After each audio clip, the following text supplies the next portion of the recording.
Black, like I forgot which girls. I think it was like Dasha Polanco and I forgot the other actress. They did the morning radio show. They had some issues and they eventually quit. But Miss Shaw, wherever you are, I forgot which prison. You should she should do recaps. Put the damn thing on and have a recap podcast from prison with Jen Shah. This is brilliant. And honestly, I mean, can you charge money for things in prison? Like, can you run like a little business in prison? Okay, you can't. But the girls will all want to be a guest to recap. Jen Shah would be taken care of by the big wigs, the big Berthas and stuff in prison. Jen Shah, I know, well, her team is listening to this. Let me be honest with you.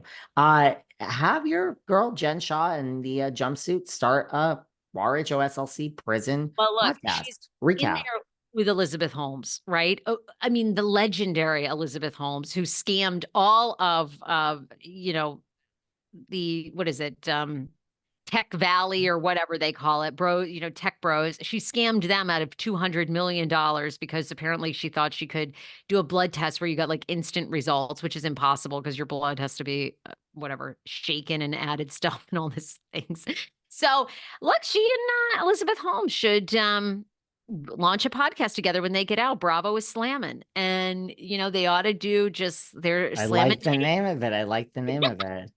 I And like they the name of it. just two former jail girls, and Elizabeth Holmes gave birth. I don't even understand these women. They cannot be all right. They're clearly not all right. Had a baby. 6 months, 3 months, 4 months later, she leaves that baby. That has to be the lowest of low moments, and you go to jail. What in the actual F is wrong with these women? These children pay the price for what these. Also, I don't even understand how out of all the scams, like I almost understand Jen Shah's, but I don't understand how you think you're gonna get away with don't you have to deal with the FDA? Like, let's create a new Yes, blood and test. you don't think other rich people want their money? Here's the thing. When things happen, poor people they go to Yelp. Rich people sue you, as Oh yeah. as someone who's got Oh deep pockets. no. There you go. There, as someone we're speaking to who has threatened lawsuits on many people. Rich people sue you. Elizabeth Holmes Yeah. didn't think that these people were going to come for her, that it invested 40, 30, 20 million dollars. Of course they're going to get their money, or they're going to try, and they're going to sue your ass, and they want you in jail. Shaw fucked with poor people who don't have a law. All they had was the Bureau of Business, Small Business. And that's why she preyed on people. I think she's a scumbag, and I always will. Don't get me started. Everybody's We heard had our penny pocket on, and we love our that. penny pocket. To this day is embarrassed and ashamed and spent her life savings on some. Jen Shah is a horrible human being, and I don't. Good luck to her. I would not listen to Bravo is slamming, but there's your idea, Jen, and your team. Okay. There you go. What else do you want to talk about? We got time for more quick ones, maybe? Okay, so let's not do Jackson Brittany because that's a little more drawn out. You know what we could do, let's see, will you have any thoughts on anything? Well, you know what interests me? What? Tell me.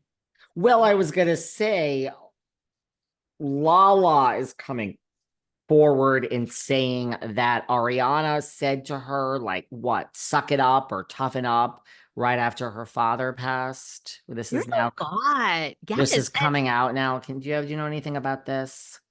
Yes. So Lala slams Ariana Yeah. over her deceased father. And Tracy Tudor is in it with our girls. So yeah, I mean Ariana or Lala has come out and basically said that, she's going for Ariana. And she basically is saying like it's rich that Ariana is so, oh, I don't care about the show and all this stuff. And Lala says, this is the same girl that gets all this empathy and wants everyone to hate Tom Sandoval, who, after my father passed away, basically, after I was like crying and sharing my story, was like, Ariana was saying at some point, you need to suck it up and like move on, get tougher. And Lala's calling her out left and right. And now Tracy Tudor's coming to Lala's defense.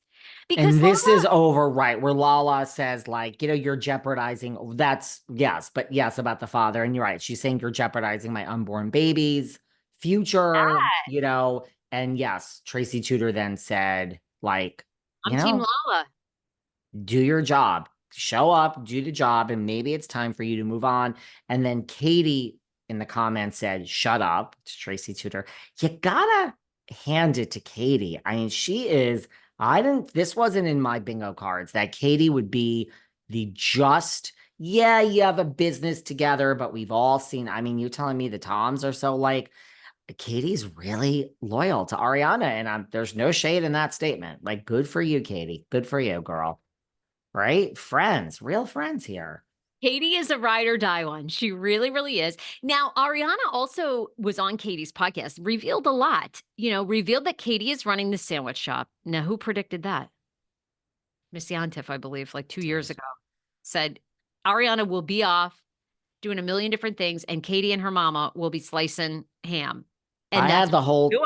I had the whole scenario that it's like the movie where two alarm clocks go off at the same time and they hit it and they both get up and they're like they literally show the split screen and they're showering they this and then she's in her shower and she's in her shower and she gets dressed and they both do it at the same time. And then the minute they walk out the door, Katie gets into her rickety car driving down the 405. The muffler fell off. She has to pull over. She has to call AAA. AAA has to come and haul her ass in for 5 a.m. to open the sandwich shop. She unlocks it, picks up the gate, and is like, Jesus fucking Christ, I hate myself. And then she has to put on the pot of coffee and she's like, oh. And then when Ariana goes out, she gets into the black car and they're like, Miss Maddox, would you like water? Would you like a champagne? They drive her off to a photo shoot. Today she's shooting for Bic Razors, an updated campaign, paid $1 million. The commercial will run in every country around the world. There you go. I did predict that, didn't I? You did 110%, and it is coming true. Now, do you think the girls seem like there is no resentment? Like they are thrilled. They sound on the podcast as though the sandwich shop continues to be amazing. Now, of course, we know Anne. Unfortunately, her podcast doesn't appear to be charting anymore, but Anne was saying to people, please subscribe to my podcast review so I can make money off of my podcast because my hours have been cut by something about her. But the girls say something about her is going gangbusters. And what do you think? What do you think about that? You think they're doing really well? And you think Katie has no resentments? Well, first of all, Anne, the best place to advertise a podcast is on another podcast because people that listen to podcasts tend to listen to podcasts. I don't listen to podcasts. I have made the exception for Shannon Doherty's. Shout out to Mama Rosa. Mama Rosa is keeping Shannon Doherty's, let's be clear, alive. House of Hallowell is now continuing with just Holly and Brian and Drew without Shannon. Sounds like I do listen to podcasts, but I don't. Anne doesn't seem to want to return my team's call. So you don't want to come on Behind the Velvet Rope and talk about your podcast, which is a great place to advertise it. I'm doing it here for you. Normally, if I keep talking, you'll actually owe me a couple $1,000. So I'm going to move on. But